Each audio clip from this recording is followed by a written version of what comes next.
Welcome, everybody. Hi, it's great to see you on this Saturday. I'm Dave Stevens, and you know what? Here I am at home, but even when I'm at home, there are sometimes you have to come on and cover breaking news. So I'm very lucky today that I get to cover some breaking news. And let me tell you a little bit about the breaking news and the guest I have. He is an amazing man who has an amazing story that we're about to tell the world. His name is Termite Watkins. He's a former boxer who turned Olympic coach, not for the U.S., but for somebody who might be shocked. So let's introduce you to who Termite Watkins is, and we'll talk about this breaking news in just a second. Maurice Termite Watkins grew up in Texas, and as a kid, he worked for his family's pest control business, earning the nickname Termite. But he decided boxing might be his ticket to the big time, and as a youngster, his slick moves led to a very successful title-winning career, and after that career, another calling brought him back to the ring in an unusual way. He was asked to help the military control pests in Iraq during the war in 2003, including narrowly escaping attacks. When the base commanders thought his boxing background could help relations, he was asked to create an Iraqi boxing team, and despite the odds, Termite not only coached the Iraqi athletes, but pulled a Rocky of his own, leading one boxer to the Olympics. As Naja Ali did the unthinkable with Watkins in his corner, he won his first match in what some called a 1,000,000-to-1 shot.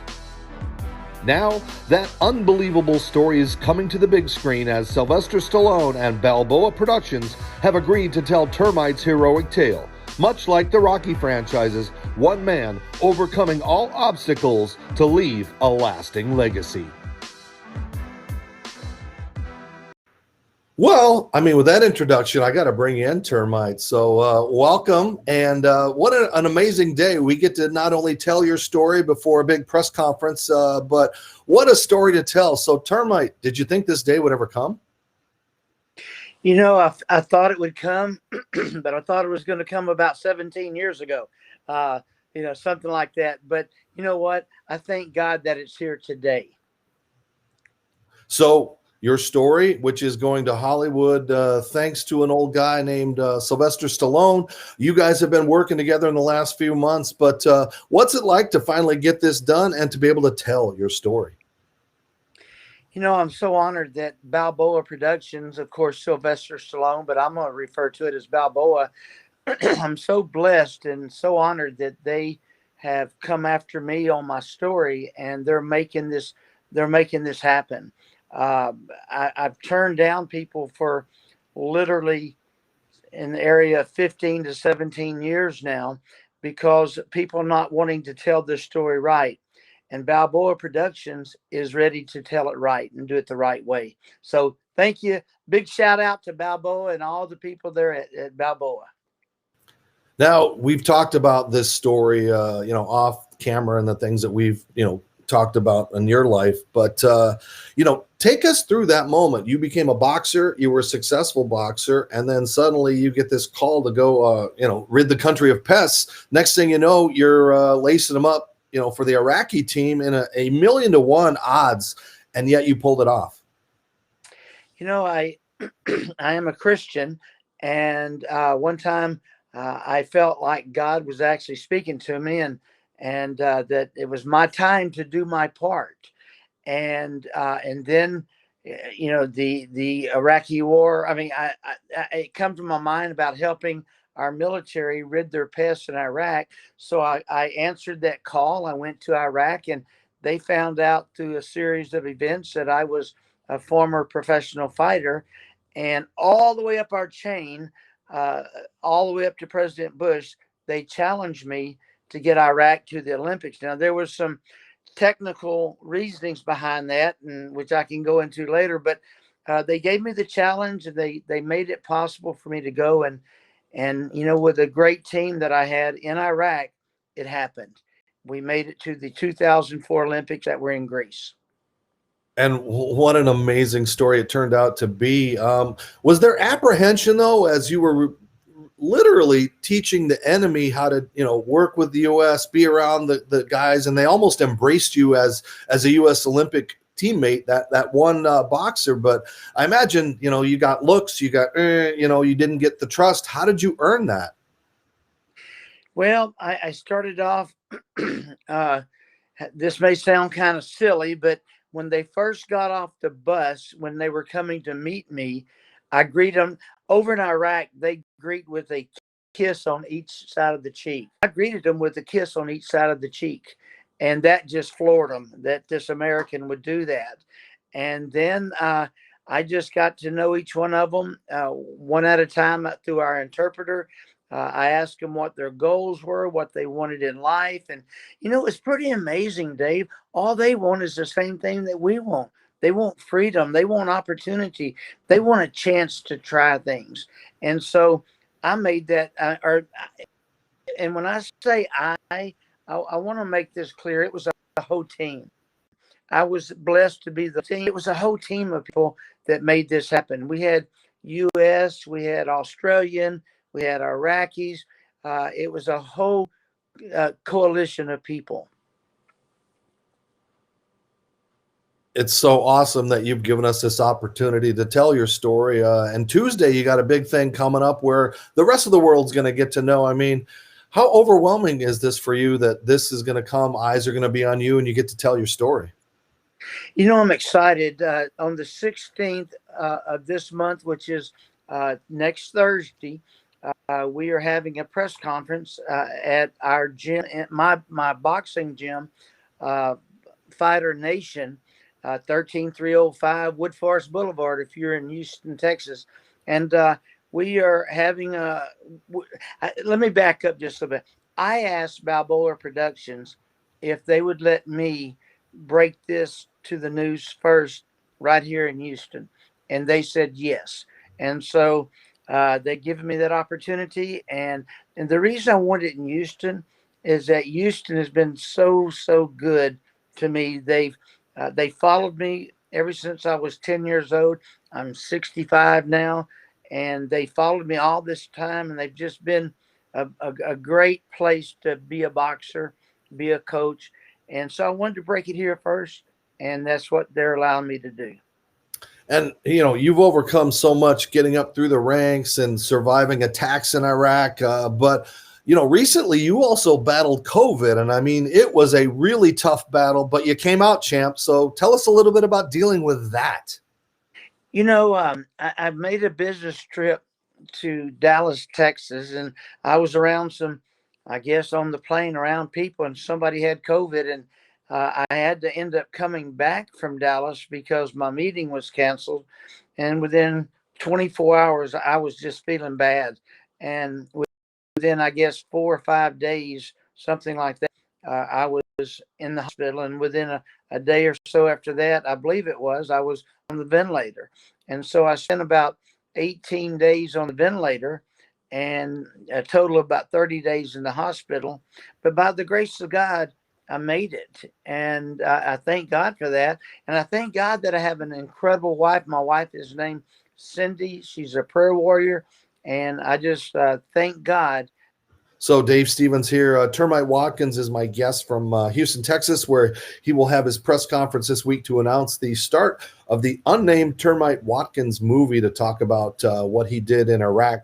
We were talking, you just come out talking about overcoming COVID. So was battling COVID the biggest fight of your life? It was the biggest fight of my life, overcoming COVID, because I was on the ventilator. I was depending on other people.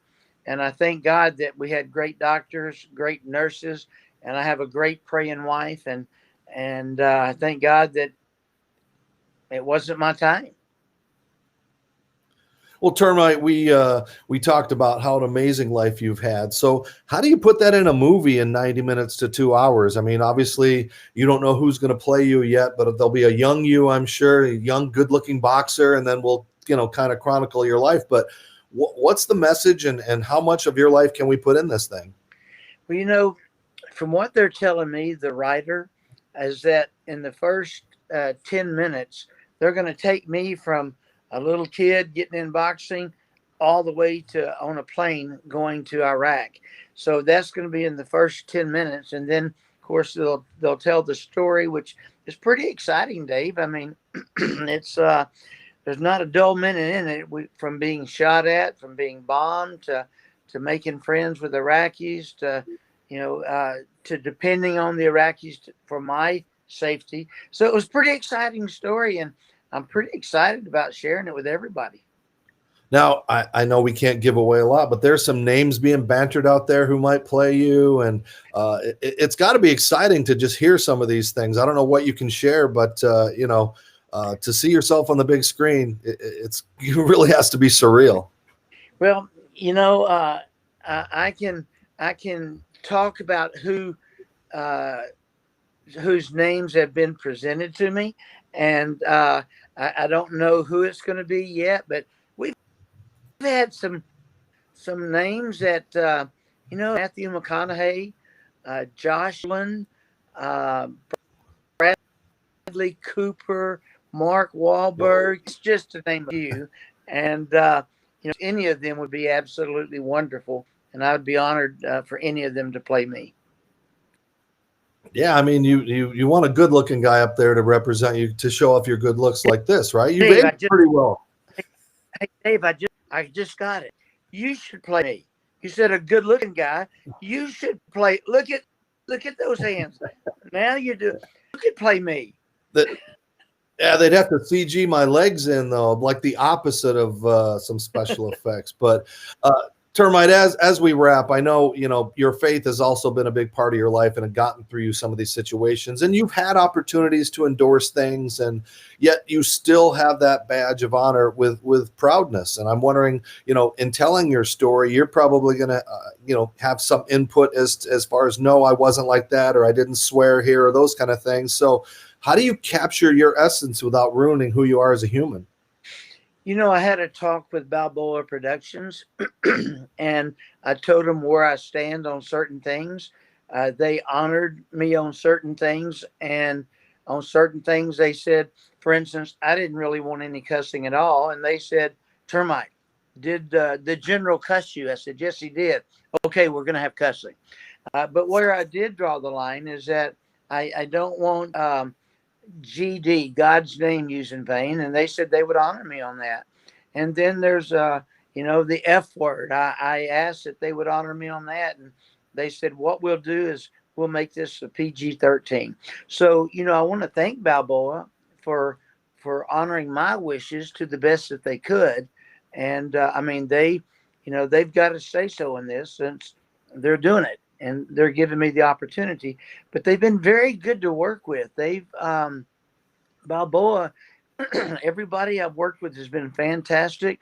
The script writer, Adam, has been fantastic, and they've honored my wishes to the best that they could, their ability.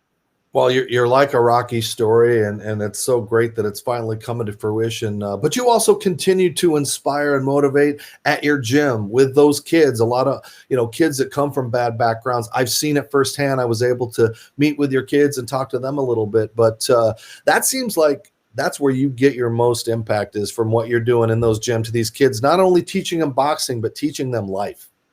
I'm so honored to be able to have a bunch of kids that I get to work with on a daily basis, and I get to speak life into their lives. And speaking that, man, they've never been the same since you came. They enjoyed you so much, and you were incredible with them. And thank you so much, because you spoke words of life into them, and they have not forgot you yet. And so, I am honored that I get to have a boxing club. I get to help kids that, in some cases, are very underprivileged, and some kids that don't have opportunities as other people. And we get to bless them and help them get opportunities, and we get to speak life into their lives and help them.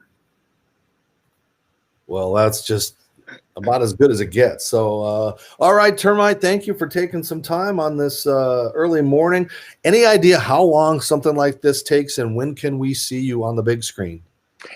I'm going to lean, I'm going to turn my head because I'm going to talk to my wife, Cindy, which has been a rock. Cindy, what are they saying? Maybe they're going to start production next summer. That's what their goal is, and the process is the script is either completed right now or fixing to be, and there's a couple of loose ends they're tying up. At that point, they'll send. At that point, we will tell them our first choice, and as far as actors, and then they will send the script to them, and then that actor will say yes or no. No, I don't want to be in this kind of a movie, or yes, I love it.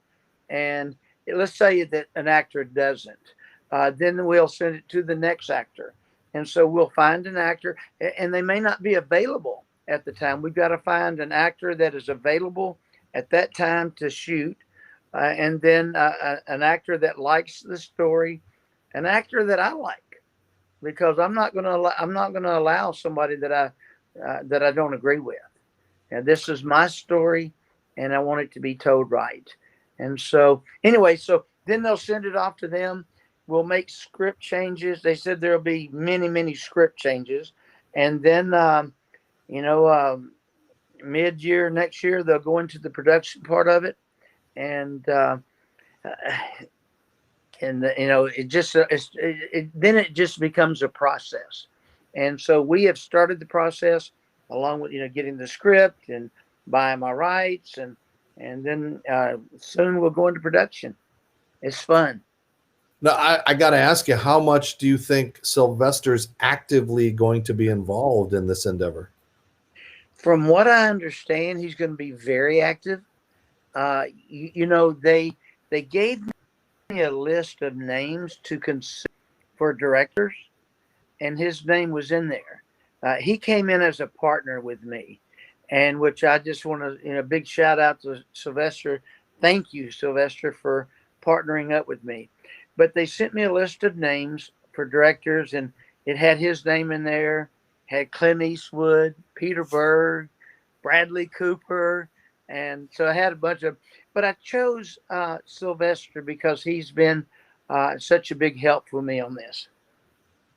Well, Termite, I'm so excited to see it. I can't wait to see you in person again and just hug you and thank you. And thank you for your friendship and for what you do and for taking this time to give us a little insight on what's coming up this week. So God bless you. Best of luck. Anything you want to leave your fans with?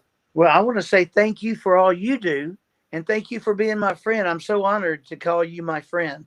And, I just want to tell everybody, get ready. It's coming. It's going to be exciting. And from what Balboa says, it's going to be one of the best movies you've ever seen. All right. Well, I hope I can get there for the premiere if you can sneak me a ticket or two. You better be here. All right, Termite Watkins, we'll catch up with you next week. We'll show highlights of your press conference. And once again, God bless. Thank you for joining us. This is Dave Stevens with a little bit of breaking news. We'll get you next time. Stay tuned for some other things coming up later.